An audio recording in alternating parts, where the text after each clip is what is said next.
Deuxième partie de l'émission avec Marcel Conche, philosophe, auteur de plusieurs excellents ouvrages. Marcel Conche adore Montaigne, Épicure et vit vraiment de la philosophie. Il parle ici de la différence homme-animal et puis vers la fin de sa vie, la philosophie donc, et aussi, il faut l'avouer, de la mort. Marcel Conche, bonjour. Ça me fait penser aux travaux d'éthologie qui se font notamment à la Pitié-Salpêtrière où on étudie le cerveau. Et un spécialiste du cerveau, c'était Roland Jouvent, je crois, me disait que si par exemple on arrivait, nous, êtres humains, vous, Marcel Conche, dans cette nature, qui vous êtes peut-être à philosophie, vous nous le direz tout à l'heure, quand vous voyez par exemple un chat, un chien ou, allez, disons une vache, et que vous rentrez un peu en empathie avec elle, vous savez, l'empathie qu'on a envers les animaux, c'est parce que les êtres humains et les animaux ont un point commun, qui est le cerveau reptilien. Vous-même, moi-même, les auditeurs, ont un cerveau animal. Et là-dessus, c'est greffé de façon très complexe toute l'autre structure humaine du cerveau. Est-ce que vous vous tenez au courant des travaux justement sur le cerveau animal est-ce que la science finalement peut vous aider là, à philosopher, Marcel Conche? C'est-à-dire que, vous savez, ce sont des choses là que j'ai étudiées jadis dans ma jeunesse. C'est-à-dire que pour l'agrégation de philosophie, il fallait un certificat de science. Donc j'ai étudié la physiologie, l'anatomie chez l'homme et l'animal. Mais vous me dites que j'ai un cerveau, moi c'est gentil de votre part, mais je vous crois sur parole. Mais vous comprenez, ça c'est pas de la philosophie. C'est-à-dire un philosophe ne peut absolument pas philosopher à partir de l'idée qu'il a un cerveau. Parce que ce cerveau, il ne le constate jamais. Comme le dit Spinoza, ça c'est une connaissance par ouï-dire. C'est-à-dire que parce qu'on sait que les hommes ont un cerveau, etc., on l'a vérifié pour tous les hommes, donc pour moi c'est probablement vrai aussi. Mais enfin, ça c'est hors de la philosophie. Pour un philosophe, ça c'est quelque chose qu'on laisse aux savants. C'est-à-dire l'étude du cerveau, ça c'est quelque chose qui relève de la neurobiologie.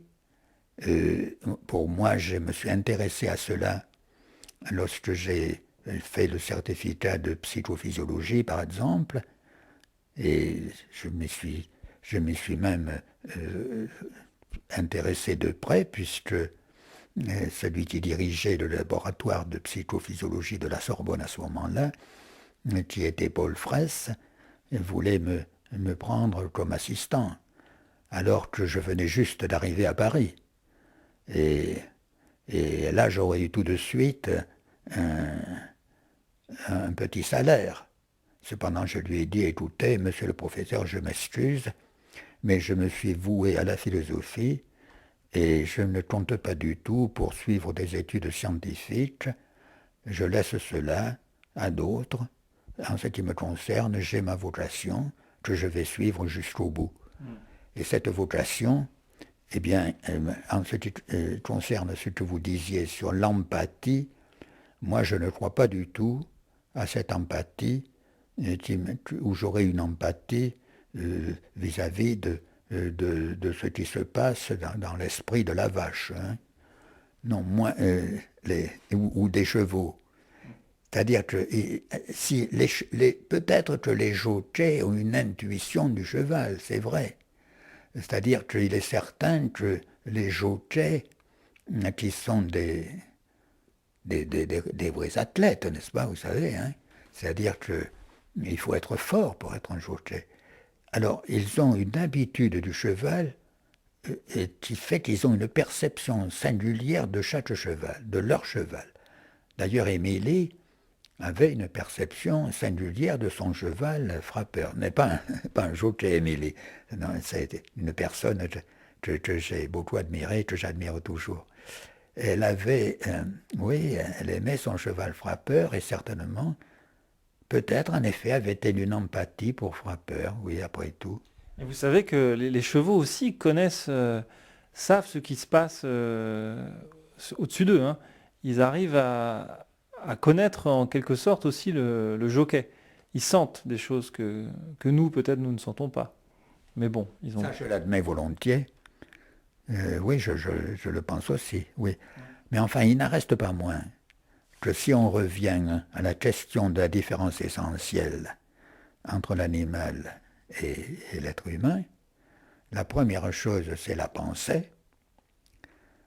Et alors, que résulte-t-il du fait de la pensée et de la capacité qu'a l'homme de dire « cela est », objectivement, cela est indépendant de moi, eh bien, c'est la capacité de saisir la vérité. C'est-à-dire, l'homme, par exemple, je dis, n'est-ce pas, ce livre est sur la table, voilà.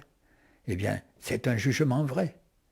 Et ça, c'est quelque chose qui différencie radicalement, totalement, l'homme de l'animal.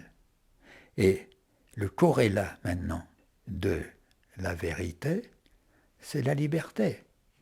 Parce que ce qu'il faut bien comprendre, c'est que l'homme est un être essentiellement libre. La liberté est l'essence de l'homme. Et pas le désir. Spinoza dit que c'est le désir. Moi, je veux bien, mais vous savez, moi j'ai 88 ans, je n'éprouve plus aucun désir, et pourtant je suis quand même un être humain.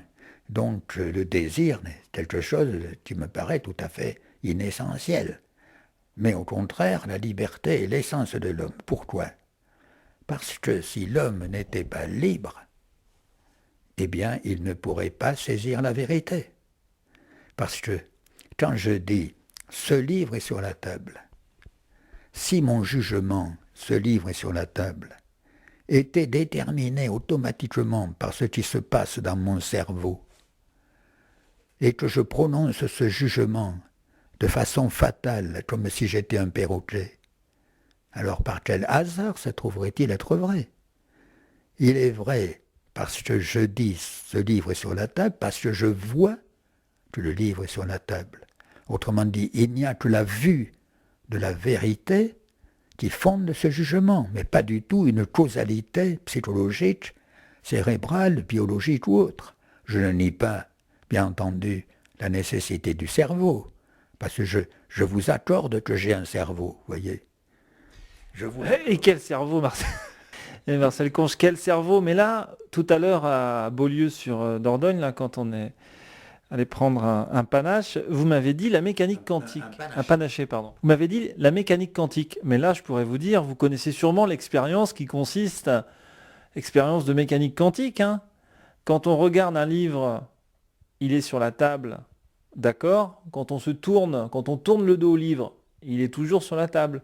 Mais vous faites l'expérience avec un électron, ça vous avez dû entendre parler de vos collègues physiciens, vous regardez un électron, il est là dans l'espace, vous lui tournez le dos, il est sous forme de fonction d'onde répandue dans tout l'espace. Donc autrement dit, il faut un observateur pour dire que l'électron est là. Autrement dit, l'homme paraît quand même être au centre de la création, de l'existence même de la création. Ça vous dit quelque chose, Marcel Conche, certainement ?